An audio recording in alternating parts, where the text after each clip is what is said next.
Hello and welcome to our Marsh podcast on cyber and the infrastructure sector. I'm Martin Bennett and I lead Marsh's engagement with infrastructure and energy private capital investors.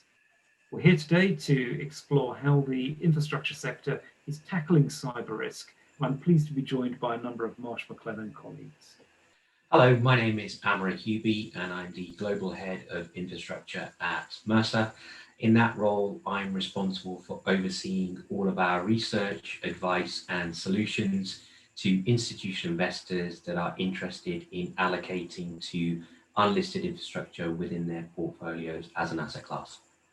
Hello, I'm John Bermudez. I head up the cyber risk consulting practice here at Marsh, and we are always helping clients to understand, measure, and then manage their cyber risks. Hi, my name's Cal McGuire and I'm the M&A advisory lead within the cyber risk consulting practice, principally helping clients to manage cyber risk throughout the M&A lifecycle. I'm Tom Burrell, like Martin. I'm part of Marsh's private equity and M&A practice, as well as our global infrastructure practice, supporting the equity investing community and their portfolio assets and projects. Great. Well, it's super to have you all with us here today, and I'm really looking forward to the discussion. We've got a number of points we wanted to address, and perhaps Tom, if I can start off with you. And we know that generically there's an increased focus from the infrastructure investment sector on cyber risk, but what's causing that? Why is that increased focus happening now? Thanks, Martin. And you're absolutely right. Cyber has been very much on the table as a discussion topic, probably for the best part of a decade, if not longer. That goes to fund level. It also goes potentially higher up in terms of the investment chain and also further down in terms of management teams at asset level. I think what's really changed is the number of high profile incidents, many of which have featured heavily in the press, that have really, given funds and their portfolios a laser focus on these issues. That's really what's changed here. Often with emerging or newer risk topics, it takes high profile incidents in order to change that focus. And that's very much what's happened with cyber, we feel. I think one of the key challenges, and Jan, this might be an area where you have some thoughts on, is really how you measure cyber performance, but equally from an investor point of view, how that goes to value of deals and value of assets. What are your thoughts, Jen, on how we can measure that and what funds should be doing? Thanks, Tom. Yeah, so we like to tackle cyber measurement with a concept that we refer to as evaluating the technical debt in an organization. In the approach we take, and I guess one of the challenges has been that traditionally cyber maturity has been measured in qualitative and not quantitative terms.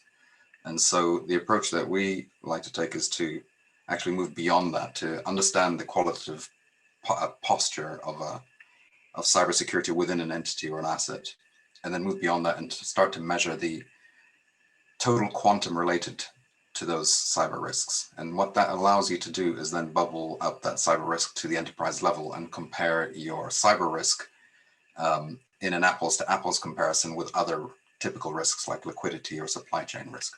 Jano, that's great perspective. Thank you very much. And perhaps just sort of tipping that over to the practical application of measuring cyber risk and better understanding cyber risk as well. Cal, you're leading effectively a due diligence capability around cyber risk. Can you perhaps give some insights as to the benefit that the businesses can actually get from assessing and being able to practically measure the cyber risk exposure they have? Yeah, sure. I think this is an area that's evolved quite a lot in the last few years, and traditionally what you would tend to find when thinking about cyber risk in the context of M&A transactions is it would be largely a kind of tick box compliance driven exercise as part of tech DD, questions around basic hygiene or firewalls in place, maybe some questions about best practice and what targets are doing against that. But the way it's starting to evolve is to become essentially more of a standalone, more detailed look alongside things like tech DD and insurance DD. And really what clients should be, I think they should be looking to change their mindset slightly, really, and rather than taking that kind of checkbox exercise approach more, thinking in terms of the deal value perspective. And that goes back to what Jana was saying earlier about trying to quantify the impact and the implications of cyber risk, what kind of financial impact that could have on acquirers as they acquire assets, and just thinking in terms of having as much of an examination of the asset as possible to work out what are the implications of taking this on, what could be the financial, operational, reputational impacts if there was a cyber event, and how could that impact on deal value going down the road? Could it destroy deal value? Could it enhance deal value? And just thinking about it in a more holistic sense than is there firewalls in place? Are there best practices in place? I think one of the real challenges for funds, Cal, that we've seen is how do you get to a level of knowledge to be able to challenge those decisions that are made at management team level, or indeed at a third-party management provider? It's very difficult for funds, especially in an area of risk that's changing so fast, to know what questions to ask. And I think we've certainly seen a number of incidents where perhaps face value everything appeared okay, but it really wasn't. And I think that will be a key thing for funds going forward. I think, Tom, you mentioned an interesting component of this related to infrastructure funds specifically. So the speed at which cyber risk is evolving doesn't really match the speed around the life cycle of the assets that we're talking about, so heavy industrial assets. And that's one of the challenges that we have, is that the risk is changing under our feet, and the ability to pivot and increase security levels within an asset are not always possible. And that's one of the things that has caught some organizations off guard.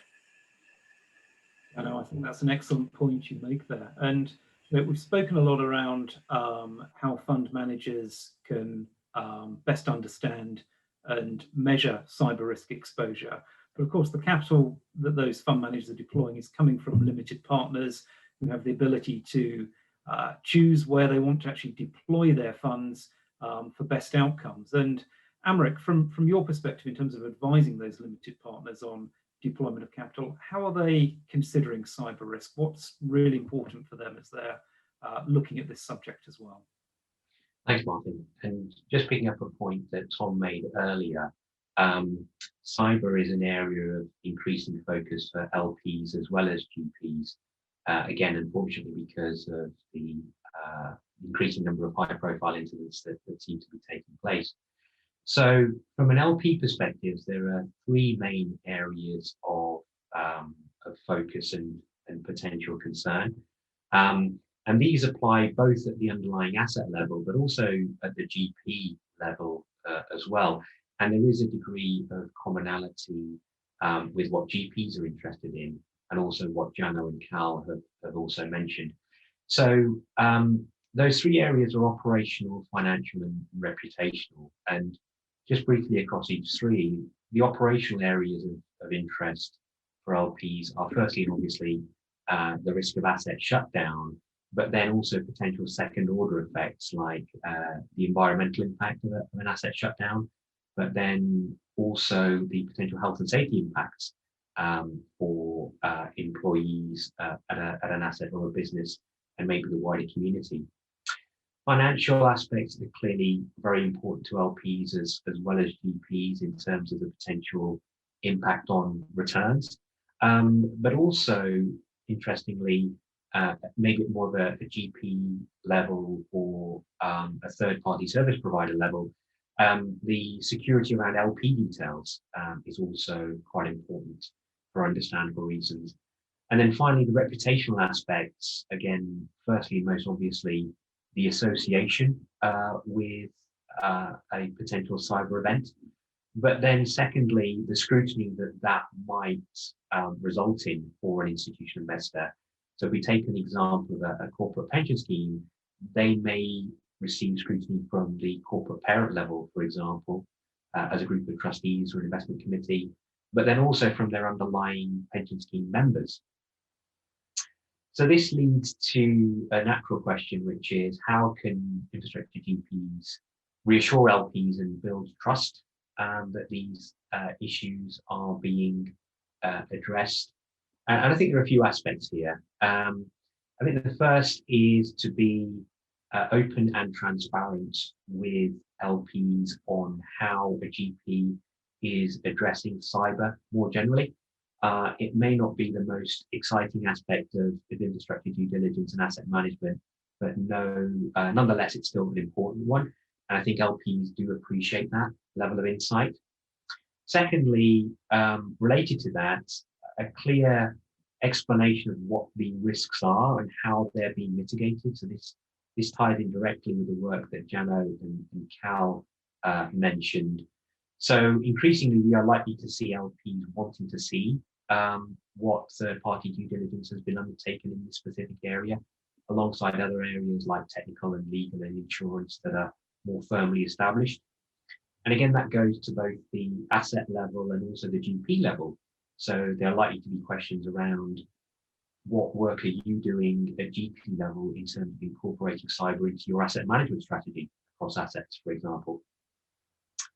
And then being timely and transparent if an asset does take place in terms of information flow to LPs. And again, related to that, I think a very important aspect is to explain what's been learned from an incident, but also very importantly, how have things been improved as a result? Again, both at the GP level in terms of due diligence and asset management, but also at the specific underlying assets where an incident may have occurred, and how are those learnings being shared amongst other underlying asset level companies. Amric, thank you. And look, thanks to everyone for your insights today. I think you're bringing together the challenges of cyber to operational, to financial and reputational risk, and how these can be improved, how this understanding can be improved through better understanding, measurement and management of cyber risk. Thanks, everyone.